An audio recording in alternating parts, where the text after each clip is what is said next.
Hello everyone. যখন আমি এই ভিডিওটা বানাচ্ছি তখন অলমোস্ট রাত 1টা বাজে।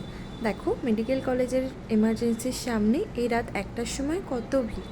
সত্যি কত মানুষ কত বিপদে পড়ে এই রাত্রিবেলা হসপিটালে ছুটে আসে। তো যাই হোক, আজকের যে টপিক সেটা হচ্ছে প্রেগনেন্সিতে যে বেশি করে অ্যাসিডিটি এবং নজিয়ার সমস্যা, অর্থাৎ কিনা সবসময় গা বমি বমি ভাবের সমস্যা, সেটা থেকে কীভাবে রিলিফ হতে পারে। বেশিরভাগ মানুষ, স্পেশালি যারা এখনই প্রেগনেন্ট হয়েছে, তারা এই কমপ্লেনটা নিয়ে আমাদের কাছে প্রত্যেক দিন আসে। তো বলি, প্রেগনেন্সিতে গ্যাস্ট্রাইটিসের সমস্যা এবং নজিয়া দুটোই খুব কমন, দুটোই হরমোনাল চেঞ্জেসের জন্য হয়।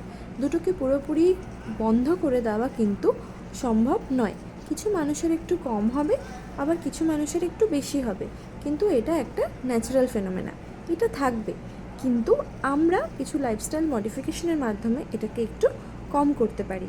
কীভাবে কম করতে পারি?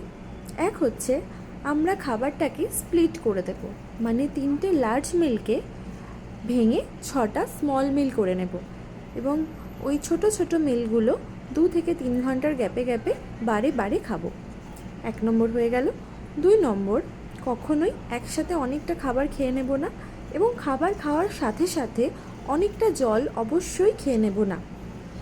3 নম্বর, সারাদিনে টোটাল যে জল আমরা খাবো সেটার পরিমাণ যেন অনেক বেশি থাকে, কিন্তু খাবারের সঙ্গে বা খাবার খাওয়ার ইমিডিয়েটলি পরে অনেকটা জল খেয়ে নেওয়া কোনোভাবেই যাবে না।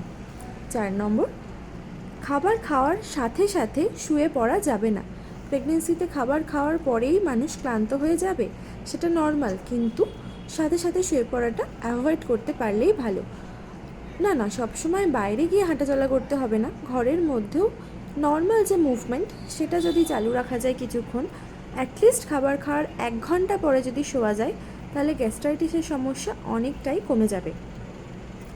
আর সবথেকে শেষ হলো যে, যদি সকালবেলা ঘুম থেকে উঠে খালি পেটে একটু আদা মুখের মধ্যে রাখা যায় এবং প্রথম 1 থেকে 2 ঘন্টা সেই আদাটা অল্প অল্প করে চিবিয়ে সেই রসটা খাওয়া যায়, তাহলে সকাল থেকে দুপুর অবধি অন্তত নজিয়া, অর্থাৎ কিনা গা বমি ভাব, অনেকটা কম থাকবে। অনেক পেশেন্টকে এটা বলে দেখেছি এবং তারা এসে জানিয়েছে তারা উপকৃতই হচ্ছে।